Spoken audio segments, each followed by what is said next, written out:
ଥରେ ବିଜୁ ଚଢ଼େଇ ଜଙ୍ଗଲରେ ମିଠା ଦୋକାନଟିଏ କରିଥିଲା।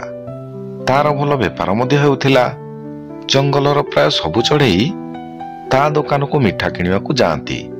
ତାର ଭଲ ବେପାର ହେଉଥିବାରୁ ତାର 2 ପଇସା ବେପାରରୁ ମଧ୍ୟ ବଞ୍ଚୁଥିଲା। ସେ ସେହି ପଇସାରେ ଗୋଟିଏ ସୁନ୍ଦର ଘରଟିଏ କଲା। ଏହି ସବୁ ଜିନିଷ ଦେଖି ତାର ପଡ଼ୋଶୀ ପିନୁ ଚଢ଼େଇ ଏବଂ ତା ସ୍ତ୍ରୀ ଶାନ୍ତି ସହିପାରିଲେ ନାହିଁ।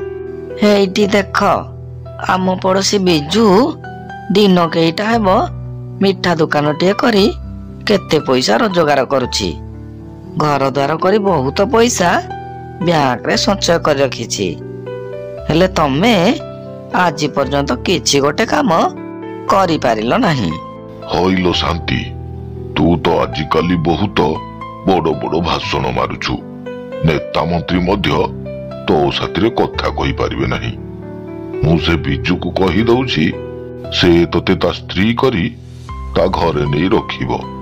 ତୁ ସବୁଦିନ ଟଙ୍କା ଗଦା ଉପରେ ଶୋଇବୁ। ହଇଓ, ସତ କଥାଟା ତୁମକୁ କହିଦେଲେ ତୁମକୁ ବହୁତ ବାଧି ଯାଉଛି। ବାହାଘର ପୂର୍ବରୁ ମତେ କହିଥିଲ ମୋର ଗୋଟେ 5 ଷ୍ଟାର ହୋଟେଲ ଅଛି। ହେଲେ ଦେଖିଲା ବେଳକୁ ପୁଅ ଯାଏ ଝୋପଡ଼ି ହୋଟେଲରେ ପରର ବାସନ ମାଜୁଛି। ଚେ ତୁମ ମୁହଁରେ ଲଜ୍ଜା ମହତ ଟିକେ ନାହିଁ। ହଉ, ତୁ ମୋ ଉପରେ ଆଉ ଏତେ ଗର ଗର ହଅନା। ଦେଖିବା କିଛି ଗୋଟେ ମୁଁ ବ୍ୟବସ୍ଥା କରୁଛି। ତାପରେ ପିନୁ ଚଢ଼େଇ ବିଜୁ ଚଢ଼େଇର ଦୋକାନ ପାଖରେ ଏକ ମିଠା ଦୋକାନଟିଏ ଖୋଲିଲା। ବିଜୁର ମିଠା ଦୋକାନ ବହୁତ ପୁରୁଣା ହୋଇଥିବାରୁ ସବୁ ଚଢ଼େଇମାନେ ବିଜୁ ପାଖକୁ ମିଠା କିଣିବାକୁ ଗଲେ। ପିନୁ ଚଢ଼େଇ ନୂଆ ନୂଆ ମିଠା ଦୋକାନ କରି ଅଧିକା ଦାମ ନେଉଥିବାରୁ ତା ପାଖକୁ ବେଶୀ ଚଢ଼େଇ ମିଠା କିଣିବାକୁ ଗଲେ ନାହିଁ। ତାପରେ ପିନୁର ମିଠା ବେପାର ନ ହେବାରୁ ସେ ବହୁତ ଚିନ୍ତିତ ଥିଲା। ପିନୁ ଦୋକାନରେ ବସି କିଛି ଭାବୁଥିବା ସମୟରେ କାଉ ମିଠା କିଣିବାକୁ ତା ପାଖକୁ ଗଲା।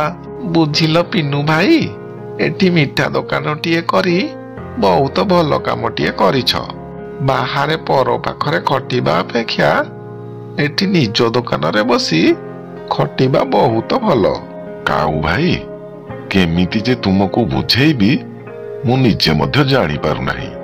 ମୋ ମାଇକିନା କଥାରେ ପଡ଼ି ଘରେ ଯାହା କିଛି ପଇସା ରଖିଥିଲି ସେଇ ପଇସାରେ ଏଠି ମିଠା ଦୋକାନଟି ଖୋଲିଛି।